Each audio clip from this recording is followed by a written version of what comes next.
What is going on, everybody? I am here today with a big time review. It is the Garmin Edge 830, and straight off the bat, it's pretty damn good. But I don't know if I'd buy one. Let's break it all down.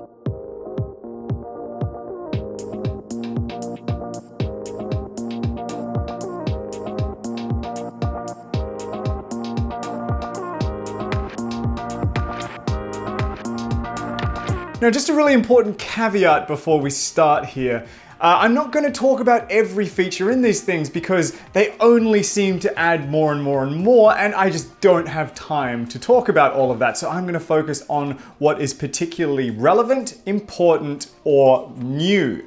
So let's jump straight in with device setup. Now, the headline here is that Garmin only has a sort of pseudo smartphone setup. Connect it to your phone via Bluetooth and it will transfer all of the data across from Garmin Connect if you are a Garmin Connect user. That's okay. It saves a small amount of time over entering your date of birth, weight, and all your sort of performance data that comes across. That's nice. The market has moved to predominantly smartphone setup. Everybody else seems to be doing it. Much cheaper devices seem to be doing it, so Garmin, it's time to do it. Okay, let's talk now about Garmin's strongest thing, which is their hardware, and the Edge 830 is a very nice piece of kit. As always, it just looks and feels fantastic. Now, the screen is very important on this device, given that it's what you look at and it's what you interact with the most. From a visibility perspective, it's actually quite dull. Without the backlight on, it can be quite hard to read some of the time. Here's an example of it next to a Lezyne Mega XL, which is an excellent screen and is visible all the time. Now, the touchscreen itself is a good touchscreen. It feels very similar to the one I used in the 1030 last year. It's quick and responsive, generally most of the time. It is completely flummoxed by winter gloves.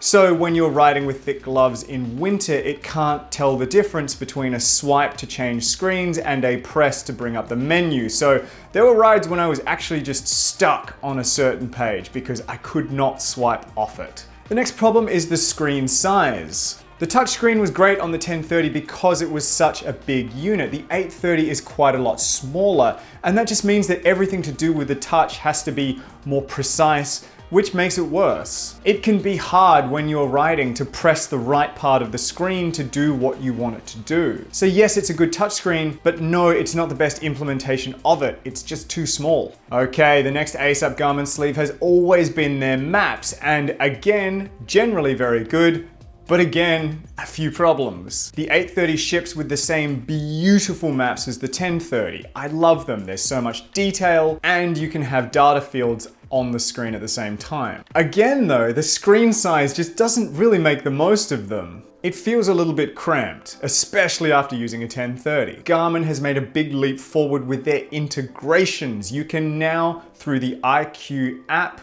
use Ride with GPS, Komoot, Strava, Trailforks, and Best Bike Split. I absolutely love it because Ride with GPS has become my route creator of choice, and I love being able to just go straight into the device and access all of my routes from there, load them in, and follow them. So while Garmin's native route creator only ever seems to be getting worse and worse over time, they're integrating with services that are only getting better and better. The one thing that does annoy me though is that the IQ section is locked off if you've started your activity. So if you need to ride to get to the start of a route, you can't then just fire it up. You have to preload it before you start your activity. I just don't really get the point of that. Actually following a route with the Garmin is such a frustrating mixed bag. When it's good, it's great. When it's bad, it is abominable. If everything's quite simple, then yeah, you follow the route, you get turn notifications, it beeps constantly to tell you what's going on.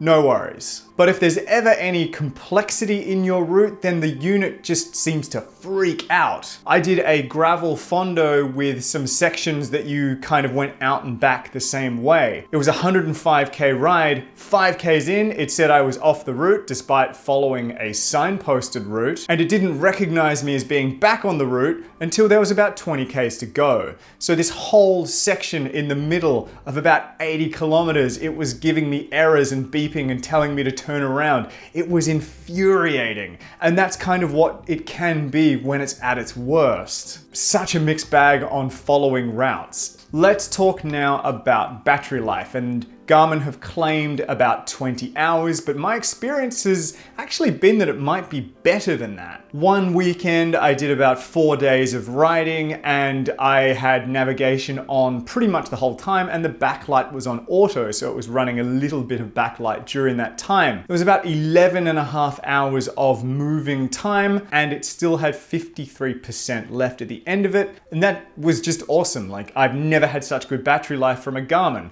Still not as good as what you can get from a unit like the Design, but it seems like a real step forward. An interesting new system for the 830 is ClimbPro, where it will analyze a course that you have loaded in and it will try and identify climbs and then put them all into a list, and then when you approach them, it'll give you a warning, it'll give you a climb profile, the length of the climb, the average gradient, and just a ton of really cool data. And again, when it's good, it's really good and quite handy to know if you are not in a familiar area. It'll even give you a ride profile with colorized areas that show the gradient. Great, I actually quite liked it. The problem is that the implementation can sometimes be a little bit wonky. It will preference elevation gained over kind of a coherent or sensical climb. So sometimes it'll just string together 3 or 4 different roads that might span 10 kilometers, but only average about 3%. To me, it's not really a coherent climb. On the other side, there are climbs that it just doesn't seem to recognize at all. They tend to be short and they tend to be steep, but those are far more relevant than some of the other climbs that it does choose to show you through ClimbPro. So again, a good system with a bit of a weird implementation. Now, a quick word on Strava integration, because it's important to me and it's important to a lot of people. There is the full live segment support, which I would say is the best across any GPS device I've used. And of course, it still shares across to Strava through Garmin Connect. So if Strava integration is important to you, then Garmin is still one of the absolute best at doing it. Now, speaking of Garmin Connect, it's become a really mature and very good platform, especially if, like me, you use a wearable or something. This is a Garmin Vivo Active 3. I think. Whether it's in browser or on the phone app, it's become a really good system for tracking your kind of whole activity, whether it's sleep, calories burned, cycling. It all comes together really nicely and really cohesively. It's also really great for cycling dynamics. So those who have a dual-sided power meter like I do with the Favero Asioma power pedals, you get some really excellent data and the ability to crunch your left and right pedal metrics. There's also some dedicated cycling dynamics screens on the device. You can watch your power phase, you can watch graphs that show your power smoothness. It's all very cool and very nerdy. I quite like it. So let's put the 830 in context of the Garmin range, because I feel like this unit, as much as I like it, is in a little bit of an awkward spot. It isn't really big enough to make use of some of Garmin's best tech, and that is the nice touchscreen and the maps. For that reason, I think if you want a Garmin with great maps and a great touchscreen, you should buy the 1030. Yes, it's more expensive, but I think it really justifies it with the better implementation of that technology. At the same time, if I want a small Garmin, I'm probably gonna go for a 530, because then I don't have the touchscreen because I don't really need it. The 830 is awesome, but it just seems to be not really enough of either. It's too small and too big. So let's wrap it up, and I think the 830 is a very mature platform. The hardware is solid, the software is solid.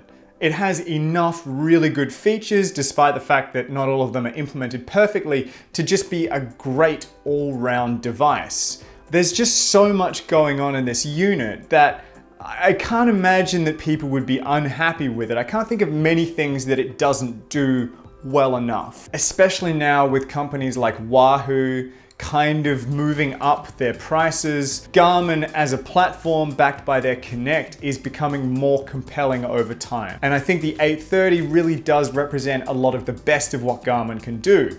It also represents the fact that some of the stuff they haven't quite got right yet, but nonetheless, I do really like the 830. And that is gonna be where I'm gonna leave it. Thank you so much for getting all the way through this review. kudos to you. If you have any questions or comments on the A30, leave them down below. I've got a full written article link on La Velocita down in the description as well. Don't forget to like, subscribe, that stuff really helps me out. And thank you so much. I will see you next time.